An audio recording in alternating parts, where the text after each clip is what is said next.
Selamat pagi.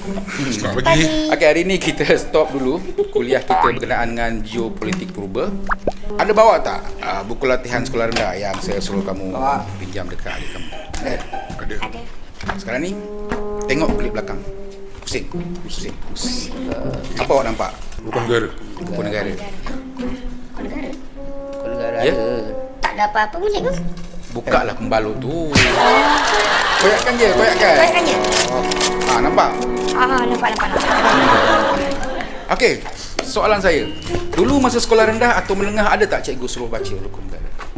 Ada. Suruh hafal? Ada. Ada. Bila semua dah hafal, ada tak cikgu terangkan rukun negara tu untuk apa? Tak ada. Tak ada. Tak ada. Tak ada. Tak ada. Ada cikgu bagi tahu rukun negara tu penting?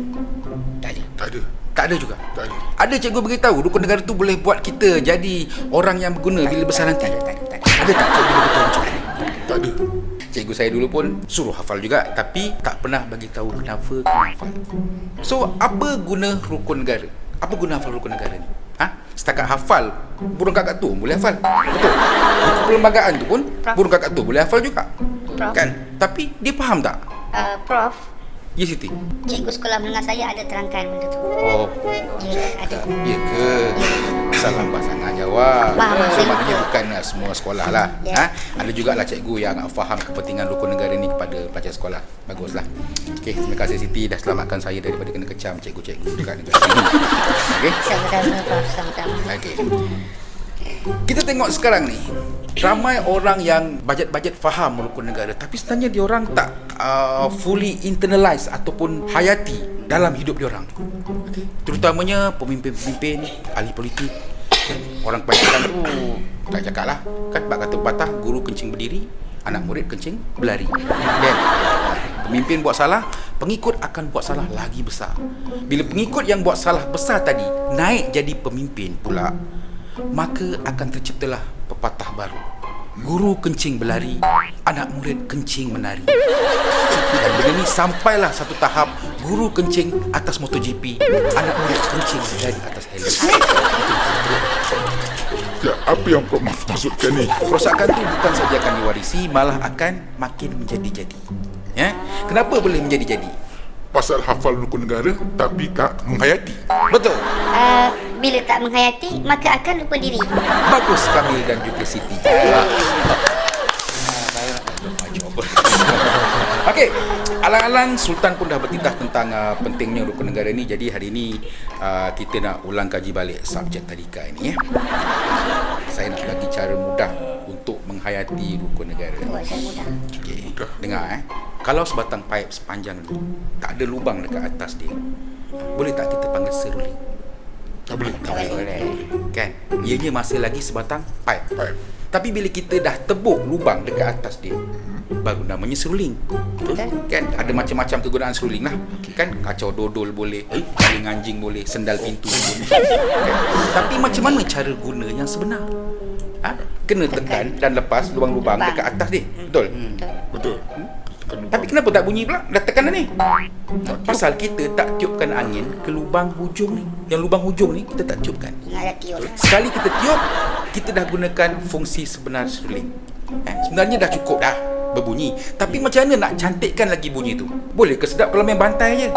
Boleh? Tak boleh. Jadi macam mana nak harmonikan bunyi tu? Prof, kena ada lagu ataupun not music. Betul Siti. Okey. Ada dua faktor luaran yang membolehkan seruling berfungsi dengan baik. Angin dan lagu. Kalau satu komuniti sebesar Malaya tak ada ketua, tak ada undang-undang, boleh kita panggil negara? Tak boleh. Ianya masih lagi sebidang tanah. Tapi bila ada raja dan perlembagaan, baru namanya negara. Tapi macam mana negara berfungsi? Kena kubal perlembagaan dengan bijak. Tak jadi pun, masih rebut-rebut jawatan, masih tamak lagi, saling bunuh-membunuh. Kenapa? Pasal kita tak guna agama. Dalam agama itulah ada panduan asas kepada kehidupan manusia. Seruling yang tak ditiup umpama negara yang tak ada roh. Sekali kita gunakan agama, kita dah buat negara berfungsi. Sebenarnya dah cukup dah. Tapi macam mana nak cantikkan lagi fungsi? Kita kena ikut undang-undang berdasarkan perlembagaan. Tapi boleh tak ikut undang-undang kalau hidup tak harmoni dan tak ada adab? Tak boleh. Tak.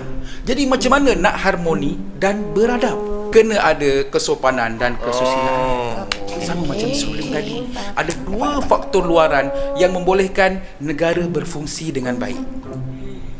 Kepercayaan pada Tuhan dan kesopanan kesusilaan. Satu diletak paling atas, satu lagi diletak paling bawah untuk mengapit tiga kerangka sistem negara. Kalau kita hayati yang atas dengan yang bawah dengan sepenuh jiwa, automatik kita akan terhayat tiga sekali. Prof, Ya kan? maknanya orang yang tak beradab ni lah yang bagi sumbang alunan harmoni negara kita tu. Ya, betul. Betul lah tu.